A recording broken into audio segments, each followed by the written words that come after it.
Bismillahirrahmanirrahim. Alhamdulillahi rabbil alamin.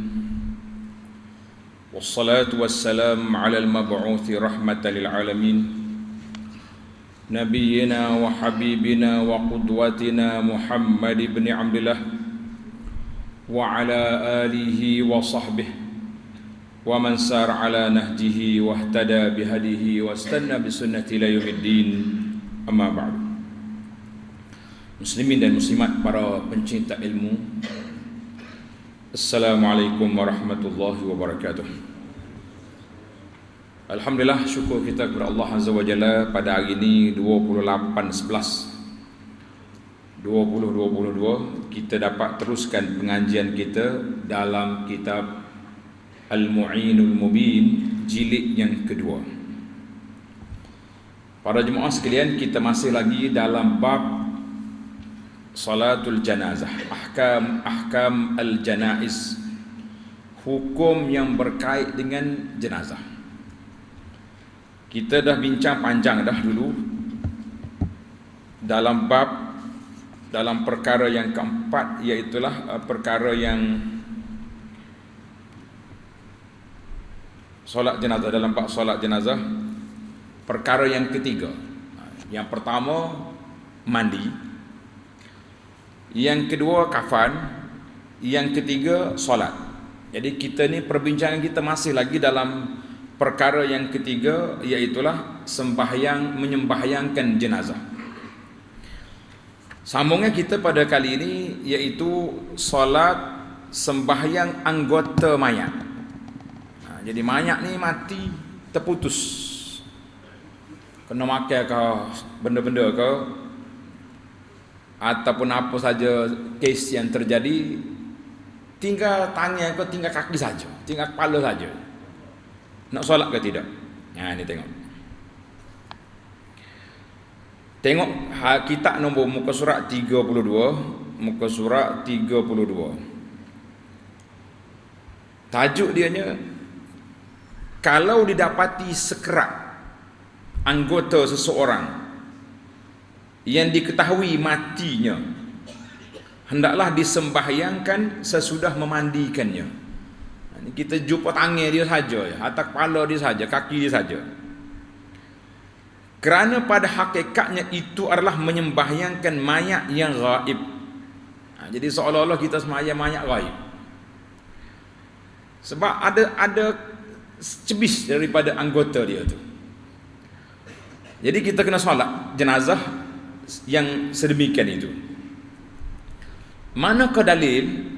Dalilnya ada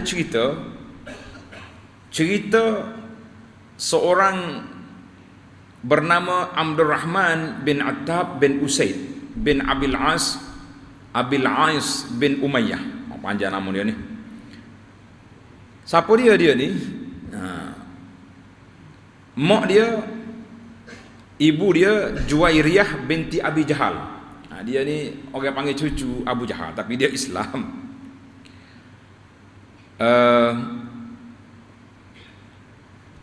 Maka dia ni, Abdul Rahman bin Attab ni, salah seorang daripada yang keluar pergi peperangan Jamal bersama dengan Aisyah.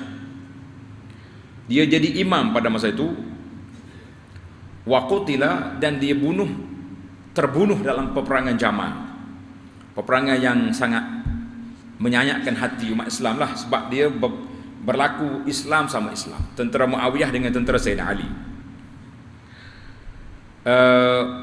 Jadi cerita dia yang ada dalam buku sejarah lah, dalam Usdul Ghabah contohnya.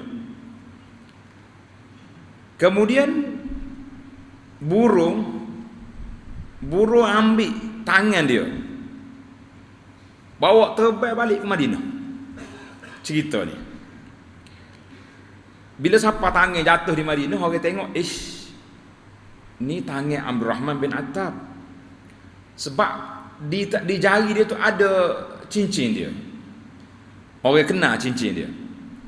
Kita ni kalau tengok cincin kawan-kawan kita, hok lama besok pakai, dia tahu cincin dia ni. Pertama-tama dia pakai lama pula sejarah. Jadi bila siapa jumpa tangan saja, tengok ni, tengok dalam kitab kita ni kata, Para sahabat telah menyembahyangkan tangan Abdurrahman yang telah dicampakkan oleh burung Nasr. Macam dia panggil burung helang, burung Raja Wali. Tu terbang mari daripada apa ni, mari balik ke Madinah. Dan mereka mengenalinya dengan sebentuk cincinnya. Cerita ini diriwayat oleh Imam Syafi'i rahimahullahu taala, dan juga Ibnul Athir telah menukilkan dalam kitabnya Usdul Ghabah fi ma'rifatis sahabah. Itu dalil menunjukkan bahawa kalau kita jumpa cebis je daripada orang, kita kena semaya. Walaupun kita jumpa sikit, kita kena solat di atas jenazah yang tersebut. Timbul lagi soalan, kalau orang hak foto anggota lah ke mana? Ramai ke? Nas'alullah as-salamata wal afiyah. Kita minta selamatlah, Allah Ta'ala selamatkan kita. Selamatkan kita semua ni daripada kena foto anggota ni. Kita kalau boleh gak biar masuk sekali dalam kubur lah anggota kita tu. Kaki saja. Anak baru ni baru ya. Kita duduk dekat tangga masjid tu, tiba-tiba ada orang mari sebuku pesan ni. Ingat orang mari lemah. Dia tok depan kita tok. Kata, "Nak buat ni ustaz?" Kata, "Gapo?" Dia kata kaki. Dia sebutlah sahabat, kalau saya sebut mungkin ada kenal. Sahabat kita foto kaki. Kita kata masya-Allah. Mari tok depan kita gitu. Buku dah lah. Dia nak orang mari lemah kata mu ni. Apa tu? Tak ada gapo dah. Pergi tanya. Sebab kita nak solat jenazah, tak ada jenazah kaki saja. Kena tuai mati baru boleh solat. Nah, itu dia panggil kaedah dia. Hak ni tuai mati. Cuma ada cebisan anggota. Jadi kita ambil itu. Kita ambil yang tu. Itu perbezaan di antara dua anggota. Hak ni mati tuai, anggota ada sikit solat. Yang ni tuai hidup, anggota walaupun dipotong kaki sampai ke paha pun, dua paha kena potong, nak kita katalah separuh tubuh dia tidak disayang. Kita basuh-basuh buku dia, kita tanya di kubur lah. Baik, tamaklah kita. Kita berpindah pula kepada menyembahyangkan kanak-kanak yang gugur. Dia panggil as-saqt, gugur. Jika kanak-kanak yang gugur itu menangis, ini syarat dia kena menangis. Budak tu menangis, maka hukumnya samalah seperti orang yang sudah dewasa. Dia keluar tu bunyi suara, patut senyap. Tak ada. Hukum dia macam orang tua. Kena kafan, kena semaya, semua sekali. Dimandikan dan dikafani dan disembahyangi dan ditanam. Kerana yakin bahawa dia mati setelah hidup.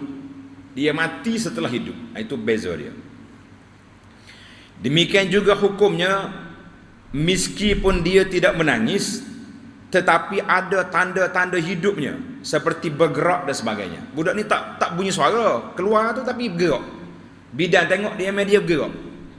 Mana dia keluar tu hidup. Itu juga sama hukum dia. Undang-undang dia sama.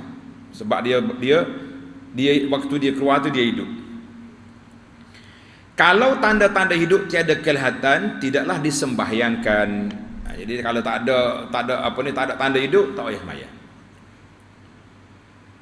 Dari Al-Mughirah radhiyallahu anhu, sabda Nabi sallallahu alaihi wasallam, "As-saqtu yusalla alaihi wa yud'a liwalidayhi bil afiyati war rahmati."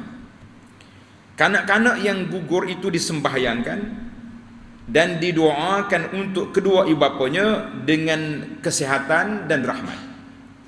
Jadi kita tak doa lah keampunan pada budak tu, budak tak berdosa. Jadi kita doa dia ni jadi aset. Ij'alhu faratan wa syafi'an wa salafan li abawai. Jadilah budak ni aset pahala kepada dua ibu bapa dia. Jadi kita doa lebih kepada ibu bapa. Hadis ni riwayat At-Tirmizi, rawahu At-Tirmizi, kata di Syekh Syuaib bisanadin sahih. Dan riwayat daripada Jabir radhiyallahu anhu, sabda Nabi sallallahu alaihi wasallam, "Izas tahalla as-saqt sulliya alaihi wa waris." Artinya apabila menangis kanak-kanak yang gugur, budak ni gugur, maknanya tak sampai bulan cukup lah, tapi keluar tu bunyi suara menangis, maka itu disembahyangkan dan dia mempusakai. Dia boleh saka mak dia. Boleh saka mak dia sebab waktu mak dia mati tu dia keluar hidup. Contohlah kita kata pelik juga ni kalau ni kita balik semula ke kitab faraid kita dulu kan. Mak dia mati tapi anak dia keluar hidup. Jadi dia boleh saka mak dia tu. Lepas tu dia mati pula. Orang lain adik-adik dia pula saka dia. Begitulah. Ini diriwayat oleh At-Tirmizi dan Nasa'i dengan sanad yang sahih. Alhamdulillah dua-dua hadis ni sahih. Jadi syarat dia nak istihalla. Mesti ada suara atau gerakan. Maka dalam hadis ini mengiktibarkan dari yang mensyarakkan itu menangis. Mana menangis itu satu tanda yang diiktibar, yang diambil kira oleh syarak. Itu menunjukkan bahawa hidup setelah lahir dari perut itulah yang diiktibarkan tentang tersyaraknya menyembahyangkan kanak-kanak. Maknanya keluar biar hidup. Kalau keluar hak mati dah tak ada. Dan tidak cukup hanya dengan mengetahui hidupnya dalam perut semata-mata. Dalam perut tu ultrasound kata hidup dah ni. Bunyi derut jatuh gedung. Tapi dia ambil kira ketika dia keluar. Yang dikatakan gugur itu ialah yang belum cukup bulannya. Adapun yang cukup bulan pasti sajalah disembahyangkan. Makna dia keluar tu lengkap dah seorang manusia tu. Dan setelah setengah ulama kata tak. Mesti kena ada tangisan juga. Makna kita pastikan dia keluar tu hidup.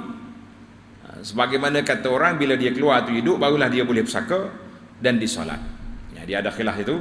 Kata kalau keluar tu dah cukup manusia molek dah.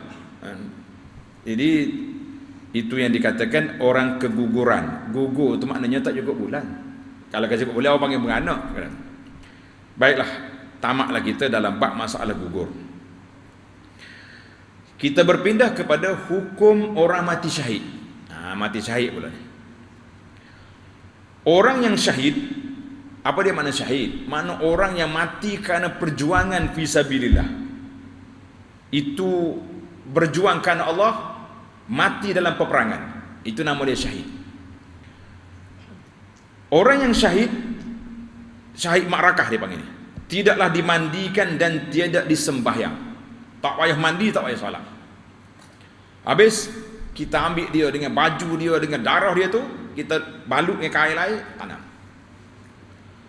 Mana dalil? Dalilnya sebenarnya Nabi dari Jabir radhiyallahu anhu, anna Nabiy sallallahu alaihi wasallam amara fi qatla Uhudin bidafnihim bidimaihim ila akhir hadis. Sesungguhnya Nabi sallallahu alaihi wasallam telah memerintahkan mereka yang terbunuh syahid dalam peperangan Uhud di Madinah, tahu yang ketiga, menanam mereka dengan darah-darah mereka. Allah bidimaihim, yaitu dan tidak dimandikan, lam yughassalu wa lam yusalla alaihi, tidak dimandi dan tidak disolatkan atasnya. Hadis ini riwayat Al-Bukhari, riwayat Imam Al-Bukhari. Jadi tak boleh nak mandi, tak payah mandi, tak payah solat. Yang syahid, tulis dia ada huraian boleh kata yang syahid iaitu orang yang mati dengan sebab berperang menentang orang kafir. Kalau pergi sama sendiri tak jadi syahid. Pergi sama dia. Dan dikafani, orang mati syahid itu dikafankan dengan bajunya yang berlumur darah itu. Kalingan darah-darah.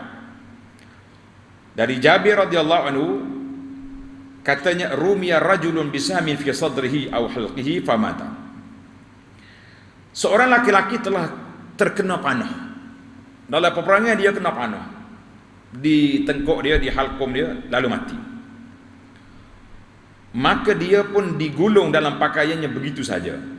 Fa udrija fi siyabihi kamahu. Maka masuk dalam pakaian dia tu dengan kain-kain dia. Wa nahnu ma'an nabi. Sedang kami bersama dengan Nabi sallallahu alaihi wasallam. Hadis ini rawahu Abu Daud. Kata Tuan Syekh ini dengan isnad dengan sanad yang hasan. Jadi orang mati syahid tidak dimandi dan tidak dikafankan. Kalau ada orang kata tak mandi sebab tak ada air, kita kata cakap tu tengok kiri kanan dulu. Kalau tak tahu sejarah jangan cakap. yang tidak baik. Nah, jadi dia tak mandi bukan sebab tidak ada air, sebab dekatnya Uhud tu ada wadi Qanat, ada je laluan air, tapi tidak dimandi, tidak dikafan kerana dia mati syahid. Itu kelebihan yang Allah Ta'ala beri pada syuhada, orang yang mati syahid. Orang lain tak diambil ke ni. Baik. Suatu pendapat ataupun huraian tentang kategori syahid. Nah, kita belajar syahid ni ada berapa kategori? Jawabnya ada 3 kategori syahid. Syahid ada 3 kategori. Al-Imam Nawawi rahimahullah ta'ala dalam kitabnya Al-Majmu' mengatakan bahawa ada 3 macam, 3 jenis mati syahid. 3 jenis orang mati syahid. Yang pertama, syahid dunia dan akhirat. Ini hak tinggi sekali ni. Syahid dunia, syahid akhirat ini dengan arti bahawa dia tidak dimandikan dan tidak disembahyang. Tanah dengan darah-darah dia begitu. Baginya adalah pahala yang sangat istimewa. Siapa dia orang ni? Iaitulah orang yang terbunuh dengan sebab berperang menentang kafir-kafir untuk mempertinggikan kalimah Allah. Mana orang mati syahid sungguh ini darjat dia tinggi. Dinamakan demikian. Kenapa kau orang mati dalam peperangan menegakkan agama Allah nama dia syahid? Kenapa? Tanda pelajar. Kita tanda baru kita tahu. Dinamakan demikian kerana beberapa sebab. Yang pertama, Allah Subhanahu Wa Taala telah mengakui syurga untuk dia. Masya-Allah. Hani'an lahum. Hani'an lahum. Maknanya orang mati syahid ni syurga balasan dia. Yang kedua, dia dibangkitkan sebagai seorang syahid dengan penyaksian darah yang memancar dari luka-lukanya. Subhanallah. Nabi kata orang mati syahid ni bangkit di akhirat esok, darahnya darah, warna darah bau kasturi. Darah dia tu bau kasturi. Allahu Akbar. Yang ketiga, malaikat rahmat yang memegang ruhnya pun menyaksikannya. Jadi roh dia tu dipegang oleh malaikat rahmat, dibawa ke langit dan disaksikan oleh para malaikat dengan begitu hebat. Kita kata Allahu Akbar. Begitulah kelebihannya orang yang mati syahid. Nama dia mati syahid. Itu di antaralah 3 sebab. Baik, kita bab mati syahid ni kita uras mulalah dalam bab dia. Sebab ni kita nak habiskan tajuk kita ni. Dia pun tak selingan ni. Kategori yang kedua, dia panggil syahid dunia sahaja. Na'udzubillah. Oh ni kita takut. Siapa dia ke syahid dunia saja ni? Mati syahid dalam peperangan, tapi ada benda yang tersangkut. Allahu Akbar. Iaitu orang yang terbunuh dalam peperangan menentang orang kafir lantaran haloba akan beroleh harta rampasan. Dia pergi bukan kerana Allah, dia pergi kerana nak harta semata-mata.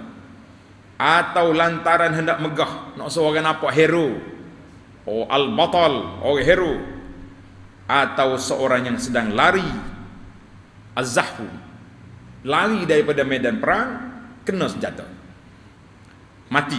Maka orang ni dia panggil syahid dunia. Nampak syahid, orang tak semaya dia, orang tak kafan, tapi di akhirat dia tidak ada bahagian syuhada yang dijanjikan pahala begitu besar di sisi Allah Azza wa Jalla. Kita atas dunia ni pun yang tidak berperang dengan senjata ni pun kena hati-hatilah tuan-tuan. Nah, jangan main syahid dunia ya. Rugilah kita. Habis harta banyak, perjuangan kita hilang begitu saja. Rugi. Berpuluh-puluh tahun duk berjuang nak menegakkan Islam. Tiba-tiba oleh kerana kita tidak ikhlas, kita lari. Lari daripada perjuangan. Allah. Ya, maknanya itulah ujian Allah Ta'ala kepada kita. Sebab itulah kita kata mahalnya erti istiqamah. Lebih-lebih dalam zaman kita ini, zaman janji tak ada janji. Kalau orang mari janji pak kita tu, kita tanda lah berapa jam dia lekat janji. Mungkin tak sampai 24 jam. Esok tu kalai dah, tak ada apa-apa dah. Nas'alullah as-salamatu wal afiyah. Ini di antara ciri-ciri umat akhir zaman. Ramai pengkhianat, ramai orang tak lekat janji. Itulah yang kita takuti sekarang ni. Kita nak percaya dengan siapa? Percaya orang ni pun tak ada janji juga. Yalah, kita yang penting kita dengan Allah Ta'ala, biar kita ikhlas, supaya perjuangan kita tidak sia-sia. Baik, yang ketiga, syahid akhirat sahaja. Syahid akhirat saja. Maknanya atas dunia, muamalah dia, interaksi dia mati sama dengan orang lain. Kena mandi, kena solat, kena kafan.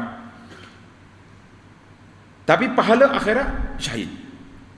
Siapa dia orang ni? Orang ramai ni. Iaitu orang yang mati terenaya dengan tidak berperang. Bukan mati dalam peperangan, tapi banyak ciri-ciri dia. Yang oleh penyakit busung perut. Penyakit perut mati. Penyakit hawar. Apa dia penyakit hawar? Siapa dia tahu? Apa dia penyakit hawar? Tahu Arab ada, nanti kita tengok Arab. Penyakit hawa. Ada orang tua-tua pandai hawa sini. Tak jumpa cari dia. Gapa? Mati? Citiku. Baik. Mati ada nih dalam hadis ada sebut kita tadi. Mati karam tenggelam air. Mari kepala air mati. Mari banjir mati. Nasallallahu salam. Mati dalam perantauan. Dia musafir mati. Mati sedang menuntut ilmu. Mati kerana asyik. Dia gila kau orang perempuan ni, tak lalu makan, tak lalu, tapi dia sabar, dia tak buat benda, tak kena, tak apa, siapa dia mati. Syahid juga. Tapi atau mati beranak, mati perempuan mati bersalin, dan seumpama beberapa kategori, ada sebahagiannya yang disebut itu sahih, ada yang dalilnya tidak sahih. Mari kita pergi tengok satu-satu dalam apa ni, dalam dalil-dalil yang ada. Dari Abi Hurairah radhiyallahu anhu, ini hadis ini sahih, tuan-tuan tanda. Asy-syuhada khamsatun. Orang yang mati syahid itu 5 kategori. Al-mat'un, orang yang kena ta'un. Tu orang kena ta'un. Baru jumpa hawa tu ta'un. Tu dia tulis bawah tu. Wal mat'un. Al-mat'un, penyakit hawa atau penyakit ta'un, tulis itu. Kena ta'un. Kita baru ni qawi. Adakah qawi ta'un? Tak. Ramai ulama semasa kata qawi bukan ta'un. Sebab ta'un dia mati beramai-ramai. Qawi ni mati tak ramai juga mati. Tapi bukan cuma kalau kata nak semi ta'un mungkin lah kot. Semi ta'un. Sebab lepas 10 hari duduk di pusat kuarantin, balik. Molek. Ada juga orang tak balik. Tapi nak kata kalau ta'un ni dah, kalau dia masuk kampung ni jaranglah hidup ni. Siapa peringkat, ada satu dalam riwayat kisah dalam Al-Bidayah wa Nihayah contohnya, lepas habis ta'un semua, bila masjid dibuka balik orang mari, tinggal imam beberapa orang belakang dia. Tok imam kata, "Gimana habis makmum?" Mati semua. Itu dia panggil ta'un. Hawar. Baik, yang kedua al-mabtun. Al-mabtun iaitulah orang yang penyakit busung perut, maknanya penyakit dalam perut ni siapa mati. Yang ketiga al-ghariq, orang mati lemah air. Sebab orang mati lemah air, dia boleh pahala syahid. Al-hadmu wa sahibul hadmi, orang mati ditimpa, kena timpa ke benda. Maknanya jatuh benda-benda, kau jatuh apa? Tajuk ni dibahaskan oleh ulama semasa, boleh masuk ke tidak orang yang mati aksiden. Sebab aksiden ni macam kena timpa benda. Kadang-kadang lori terbalik jatuh atas dia, balok jatuh ke apa. Wallahu alam. Sebab tak ada dalam itu. Kalau adalah sebagai ulama semasa dia kata bolehlah kita tengok orang yang mati aksiden ni, boleh jadi dia ni termasuk dalam sahibul hadmi. Wallahu alam. Saya nak putuskan 100% tak berani, tapi ada pandangan itu. Kita kata insya-Allah berapa ramai orang mati syahid, orang mati aksiden. Yang kelima, wasyahidu fi sabilillah, iaitulah orang syahid dalam medan peperangan. Jadi hadis ni muttafaqun alaih, Bukhari Muslim, maknanya 5 orang ni yang sahih.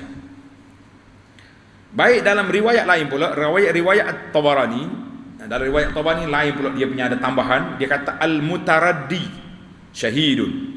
Apa dia mutaraddi? Orang yang jatuh daripada gaung. Dia tulis ini jatuh dalam telaga. Syahid.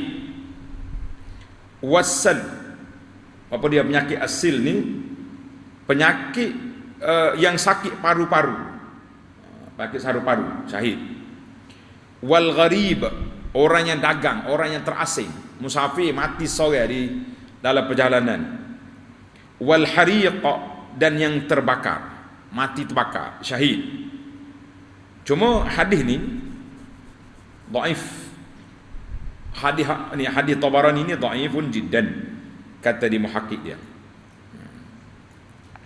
Ada lagi hadis lain daripada Jabir bin Atiq bahawa Nabi SAW bersabda, wal mar'atu tamutu bi jam'in syahidun. Perempuan yang mati mengandung, dia juga syahid. Riwayat Abu Daud, muhakkik kata isnad sahih. Dalam hadis lain pula daripada Sa'id bin Zaid, sabda Nabi sallallahu alaihi wasallam, man qutila duna malihi fahuwa syahid. Siapa dia mati terbunuh kerana mempertahankan harta dia. Orang nak opok rumah kita lawan sampai mati, syahid. Banyak juga kalau kita senarah hak sahih ni. Wa man qutila duna damihi fahuwa syahid. Orang nak bunuh kita lawan, mati, syahid. Wa man qutila duna dinihi, siapa dia nak terbunuh kerana nak jaga agama dia, syahid. Wa man qutila duna ahlihi fahuwa syahid. Orang yang mati mempertahankan maruah keluarga dia juga syahid. Mana orang nak kena ke keluarga kita, isteri kita, anak kita lawan, orang itu juga mati syahid. Ini semua ni syahid akhirat. Rawahu Tirmizi bi sanadin sahih. Dan daripada Abi Dzar radhiyallahu anhu, sabda Nabi sallallahu alaihi wasallam, iza ja'al mautu, ruya, diriwayatkan daripada Nabi sallallahu alaihi wasallam, iza ja'al mautu li talibil ilmi wa huwa ala hadhihi al-hala mata wa syahid. Apabila datang maut kepada seorang penuntut ilmu, dia tengah duduk mengaji, belajar pondok lah, contohlah, tak kira belajar mana-mana pun, ketika dia sedang berada dalam suasana menuntut ilmu, maka dia juga mati syahid. Hadis ini rawahul Bazzar, tapi ulama-ulama hadis mengatakan hadis ini tidak sahih. Tidak sahih. Pahala menuntut ilmu tu ada, cuma nak ambil dalam kategori syahid itu sukar. Dan juga sabda Nabi diriwayatkan juga, man asyiqa fa'affa famata mata syahidan. Siapa yang asyik, gila dia kepada orang perempuan tu, tapi dia sabar, orang panggil gila sore apa dia? Nah, gila sore dia yang tak ada kira. Lalu dia mati, dia juga syahid. Ini hadis ini rawahu At-Tabari Al-Khatib, sanad dia sahih. Kata Syekh Syu'aib Nawawi, ittafaqal a'immah, imam hadis zaman dulu telah mengatakan bahawa hadis tentang asyik ini tidak sahih. Baik, yang penting bagi kitanya beberapa kategori syahid yang sahih ada, iaitu orang yang mati kena taun, orang sakit perut, orang tenggelam, orang yang mati kena timpa bangunan, ada kata yang, jadi beberapa kategori itu banyak yang sahih. Kita kata mudah-mudahan Allah Ta'ala anugerahkan kepada mereka yang diuji dengan perkara tersebut mendapat pahala syahid. Adapun yang qawi tu, orang tak berani nak putuskan, sebab kita kata mungkin ada unsur-unsur ta'un tu ada, tapi nak kata dia tu ta'un sukar. Ada juga orang kata, ustaz, masuklah dalam kumpulan syahid, dia boleh pahala. Kita kata insya-Allah, rahmat Allah Ta'ala luas. Tapi kita nak kata putus, sukarlah, kerana tidak ada dalil yang dan ciri-ciri dia pun berbeza. Baik, tamak kita isu yang ketiga, kita berpindah kepada perkara yang keempat. Setelah kita selesai daripada solat jenazah, sekarang kita nak usung jenazah, pikul jenazah.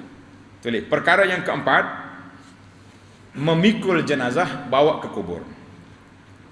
Dari Ibnu Mas'ud radhiyallahu anhu, katanya, iza taba' ahadukumul janazah. Jadi ini kata-kata Ibnu Mas'ud. Kata-kata Ibnu Mas'ud, apabila seorang kamu ikut jenazah, maknanya kita mengiringi jenazah, hendaklah dia berpegang kepada penjuru usungan yang 4. Kena pegang sini, pegang sini. Sekat mana kita boleh pegang. Kerana sesungguhnya itu adalah sunnah. Kemudian perbuatlah dengan suka hati sendiri sesudah itu atau ditinggalkannya. Maknanya betulnya kita usul tu kita pegang dulu penjuru 4 tu. Mana-mana hak sudut boleh pegang jenazah kita usul pergi. Sini tak jadi rebutan dah. Kalau tengok orang-orang hak pergi Mekah, rasa ada. Oh, banyak keluar daripada masjid Nabi tu. Cabut selipar kita. Nak pegang usul, nak lari. Banyak laju daripada orang berjalan. Laju sungguh. Ya? Dia tak unggah tapi laju. Pasal dia berebut nak pegang. Baik. Asar ini rawahu al-Baihaqi. Kata dia muhaqqiq, sanad dia dhaif. Ada yang kata dhaifun jiddan. Ibnu Jauzi kata la yasih. Ibnu al-Mulaqqin kata munqati'. Imam Nawawi kata sanad dia pun terputus. Yang pentingnya kalau dah ada orang usul dah jenazah, kita iring lah. Tak payah dia berebut-berebut. Tak sedar semesti kena pergi pegang keranda atau tidak. Jadi kalau mengikut hadis ni kena pergi setuh keranda baru jadi. Lah, sebab hadis dia tidak sahih. Kalau tidak jadi macam bapa Arab tu dia nak pergi setuh keranda belaka. Yang kedua, berjalan pantas membawanya tetapi bukan berlari. Mana banyak orang tak main selu-selu sentimeter kata orang jalan. Bawa jalan bukan unggah, bukan berlari, takut jatuh. Dari Abi Hurairah radhiyallahu anhu sabda Nabi sallallahu alaihi wasallam, asri'u bil janazah fa in kanat salihah qarrabtumuha ila al khair wa in kanat ghaira zalik na'udzubillah fa syarrun tad'unahu an riqabikum. Bersegeralah kamu membawa jenazah, mana jalan cepat, bukan berlari. Jika jenazah itu orang baik, orang soleh, kamu telah mendekatnya kepada kebajikan. Sebab bila masuk dalam kubur, bermulalah episod baru dalam dunia hidup dia. Kubur tu luah mata mandang, kubur tu menjadi salah satu daripada taman syurga. Dia mendapat nikmat dalam kubur yang begitu banyak. Maksudnya kalau orang baik, alhamdulillah. Dia pula kata, cepat, qaddimuni. Kita tak dengar ya, banyak tu marah. Qaddimuni. Ni kita dah ni lepas solat jenazah tu berapa kali acara pula di tangga nak boleh kau turun. Nah, mula-mula bawa siapa mayat tok bilang mari bayar pula dah. Bayar apanya banyak nak pergi kubur ni. Orang azan ni masuk waktu. Sudah. Lah panggil anak cucu pula suruh menyuruk ke bawah banyak. Ada ke sini bahasa jenis menyuruk ke bawah keranda ada? Tak ada dah kapal kita ni dah. Anak jumpa kata dia anak cucu nak masuk bawah. Masuk jadi ke tempat itu ni. Semua cucu masuk bawah. Kata tujuannya apa? Kita pun tanya. Dia kata supaya tidak teringat ke mayat. Kata tak sah. Gigi ke mayat. Kita nak suruh ingat. Bila ingat itulah kita berdoa pada tok ayahnya. Kita pakat baca doa ke dia, kita istighfar untuk dia, kita sedekah. Tak ingat beres. Salah dia punya urusan. Dah tidak sunnah. Tujuan dia pula salah. Supaya budak ni tak ingat. Kata sudah dah, kalau tak ingat tak ada apa. Dek sorang lagi kita kubur. Tak ada siapa mari. Cepat, sudah salat jenazah. Tadi. Jalan cepat. Na'udzubillah lah. Wa in kanat ghaira zalik. Ni kita takut ya Rabb. Dan jika dia bukan orang baik, na'udzubillah, maka itulah kejahatan yang kamu letakkan dia dari tengkuk kamu. Maknanya orang jahat ni kita gembah cepat dalam kubur ni biarnya jumpa dengan muka nakir.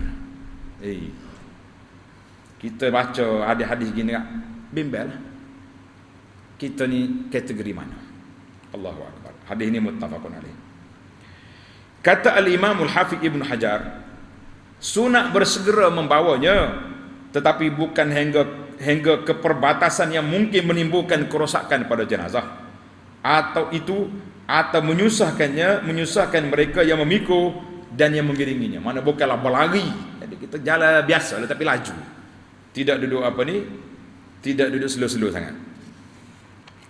Baik, kita yang mengiring ni nak berjalan depan ke belakang? Kita hok iring jenazah nak berjalan depan ke belakang? Jawabnya berjalan di hadapan jenazah. Kita pengiring duduk depan bukan duduk belakang. Terbalik dah. Kita lebih suka duduk belakang mayat dah. Kita depan. Daripada Ibnu Umar, annahu ra'an Nabiy sallallahu alaihi wasallam wa Abu Bakr wa Umar yamshuna amamal janazah. Ibnu Umar kata dia tengok Nabi sallallahu alaihi wasallam, Abu Bakar dan Umar radhiyallahu anhuma berjalan di hadapan jenazah. Riwayat ini Imam Ahmad dan Ashabus Sunan bisanadin sahih. Sebab apa? Tanda tak ada lagi tak. Sebabnya dia kata was-sunnah ayyamshi amamal janazah li'annahu syafi'. Kita mari ni nak tolong jenazah. Bila nak tolong kena duduk depan, bukan duduk belakang. Kalau duduk belakang mana kita ikut. Jadi kita duduk depan macam orang panggil rida lah, pengiring-pengiring dia duduk depan kan. Gitu. Wasyafi' yataqaddam. Mana orang yang nak tolong ni duduk depan. Kita tolong dia gitu. Eloknya kita berada di hadapan. Kecuali kita uzur, kena naik kenderaan, kita duduk belakang. Yang duduk depan. Lama kita ni, kalau kenderaan duduk depan, maka asak lah orang mengusul banyak. Jadi kita belakang. Kalau ada juga, ini dalam kitab Fiqh Syafi'i, dia sudut depan. Kata setengah mereka, setengah ulama kata, elok juga berjalan di belakang. Berdasarkan kepada asar tu kata-kata daripada Sayyidina Ali. Dia kata al-mashyu khalfal janazi afdal ka fadli salatil jamaah atas salatil fazzi. Maknanya berjalan di belakang jenazah itu lebih afdal seperti afdalnya solat jemaah dengan solat seorang. Jadi asar ini mauquf. Jadi ada yang mengatakan sahih daripada Sayyidina Ali, ada yang mengatakan tidak. Jadi kita mengatakan ada tengok keadaan lah, tapi asalnya kita berjalan depan. Kalau penuh dari depan, duduk belakang. Kalau tak cukup belakang, kiri kanan. Tengok riwayat seterusnya. Dan Al-Bukhari telah meriwayatkan dari Anas, katanya annahu yamshi baina yadayha wa khalfaha wa min shimaliha. Anas dia berjalan depan dia, jalan belakang, boleh dua-dua lah. Bahawa dia berjalan di hadapan, di belakang dan sebelah kirinya. Jadi sekali depan, sekali belakang, sekali kiri.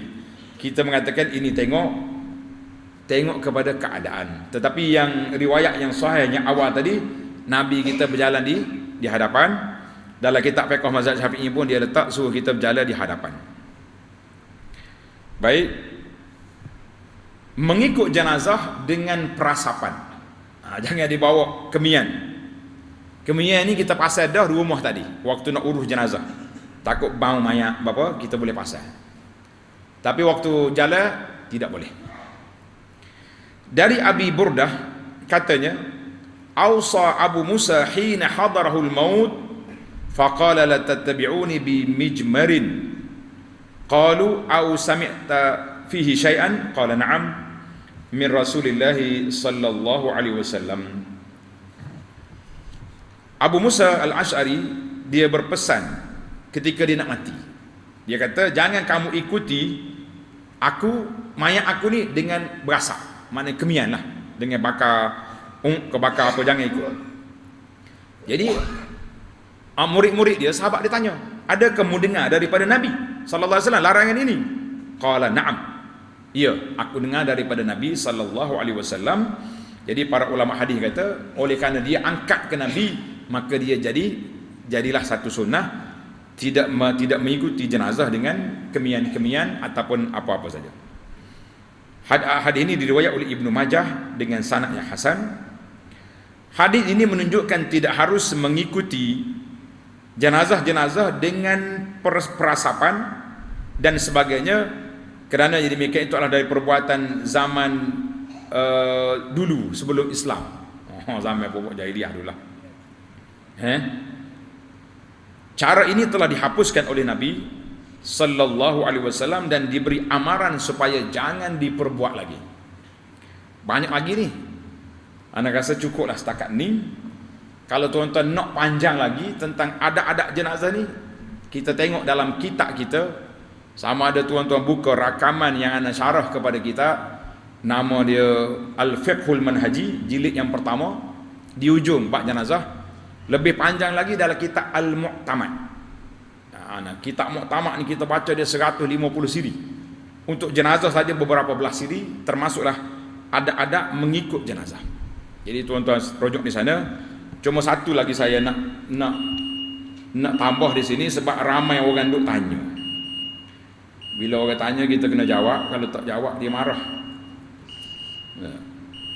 Jadi di antaranya soalan tentang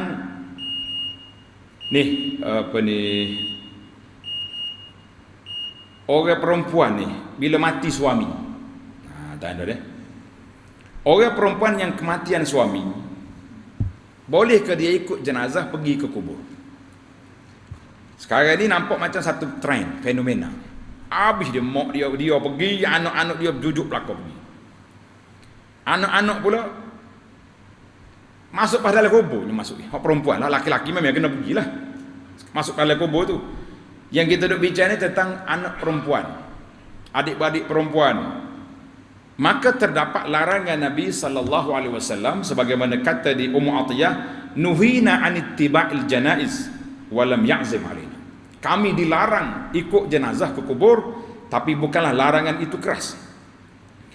Maknanya ada Nabi kita larang. Cuma para ulama hadis kata di sini, larangan ini bukan berbentuk satu sifat mutlak, tak lagi langsung. Boleh pergi tapi kena ada SOP. Macam kita pergi sekarang, contohnya dalam kubur tu laki-laki semua. Dekat dengan mak tua mayat tu laki-laki semua.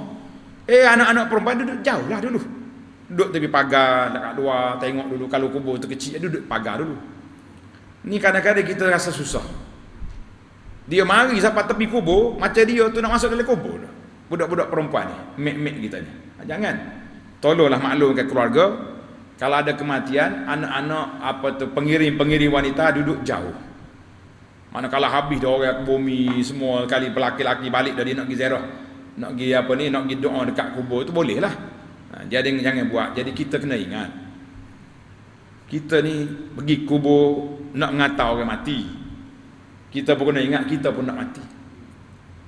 Kadang-kadang kita lembek mulut kata orang, terpaksa kena tegur. Mari dengan tak tutup aurat. Kaya belahnya baju tak cukup saiz. Kita kata hidup jauh sikit.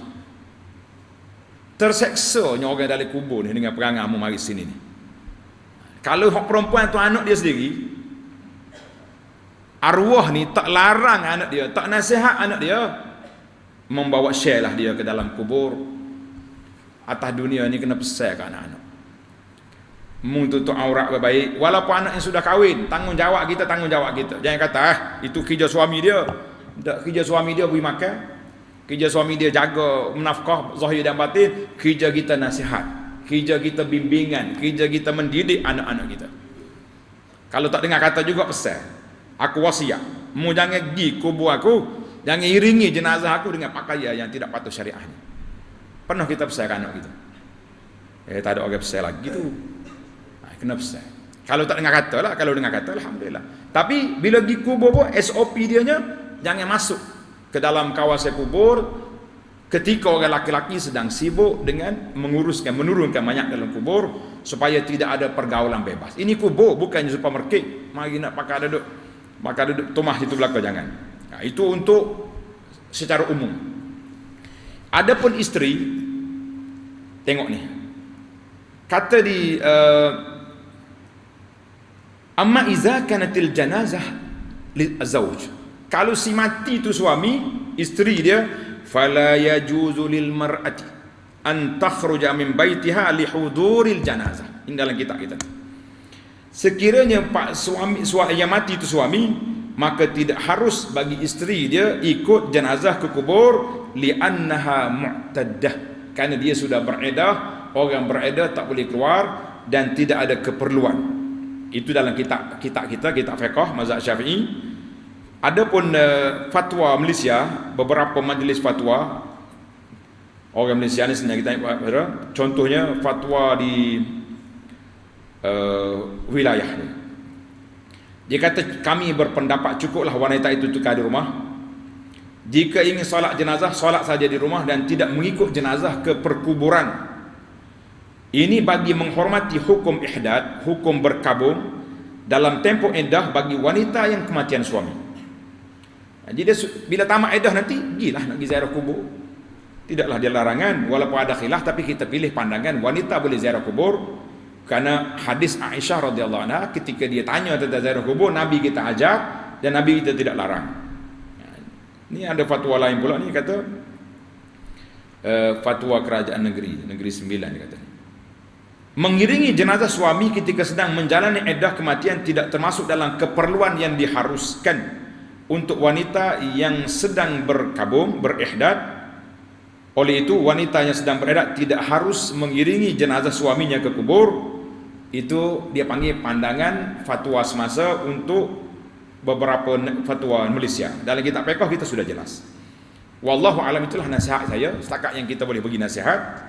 Sampaikanlah kepada, sedihlah isteri tak boleh tengok. Kalau pergi pun tak boleh tengok juga. Cuma langgar etika, pergi duduk. Orang Kelantan kata bergelewak depan dalam lubang kubur itu satu perbuatan yang tidak baik. Harmonikanlah jenazah, biarlah dia pergi dengan tenang.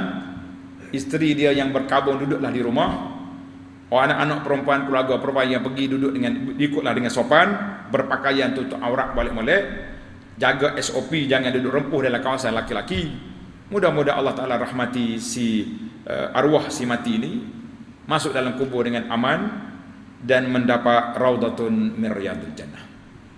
Baik, sebagai penutup satu lagi bab hukum berdiri kerana jenazah. Kita duduk ni tiba-tiba lalu jenazah, kita kena bangun ke tak bangun? Ini tajuk dia. Dari Amir bin Rabi'ah radhiyallahu anhu, Nabi SAW bersabda, "Iza ra'aitumul janazah faqumu hatta tukhallifakum aw tuda."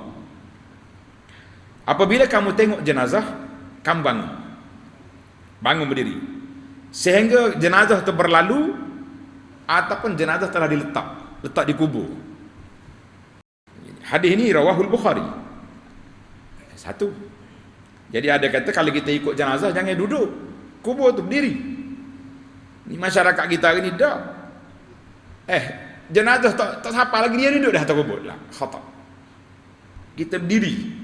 Siapa jenazah termasuk dalam lubang kubur.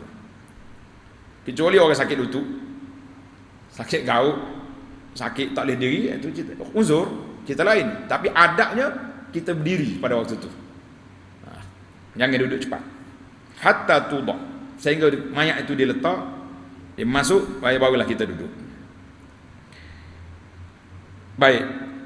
Hadis yang kedua, Marat an Jabirin radhiyallahu anhu, marat bina janazatun faqala laha an-nabiy sallallahu alaihi wasallam faqumna bihi. Satu masa orang bawa jenazah depan Nabi. Maka Nabi kita berdiri, Nabi bangun. Kami pun bangunlah, tengok Nabi bangun, kita bangun. Faqulna bihi ya Rasulullah innaha janazatu yahudi. Rasulullah, hak mati tu Yahudi, bukan orang Islam. Patut Nabi duduk tak? Kata Nabi sallallahu alaihi wasallam, "Idza ra'aitumul janazata faqum." Bila mu tengok jenazah, tak payah tanya Yahudi ke, Nasrani ke, Buddha ke, Hindu ke, bangun belakang. Hadis dalam Bukhari. Dan tak ditambah oleh Muslim, innal mauta faza'. Mati itu satu benda yang menggemparkan. Sekurang-kurang kita bangun, kita teringat juga kita nak mati. Itu ada. Kata Al-Qurtubi, maksud kegemparan itu ialah sebagai isyarat ke arah membesarkannya, menghormatinya, supaya manusia tidak melalaikan diri daripada menyati mati. Dan tentang ini adalah sama saja antara mayat orang laki, orang Islam atau bukan Islam. Kita tengok orang bukan Islam, patutnya lebih insaf kita. Dia mati dalam keadaan kafir. Bagaimana perjalanan hidupnya yang cukup susah, dia kubur susah, di akhirat lagi dahsyat, azab yang berpanjangan. Itu sepatutnya kita lebih insaf. Wallahu alam. Tamatlah kita perkara yang keempat, mengiringi jenazah. Untuk perbahasa panjang, tuan-tuan boleh tengok dalam rakaman kita, tajuk dia Al-Mu'tamad Bab Janazah.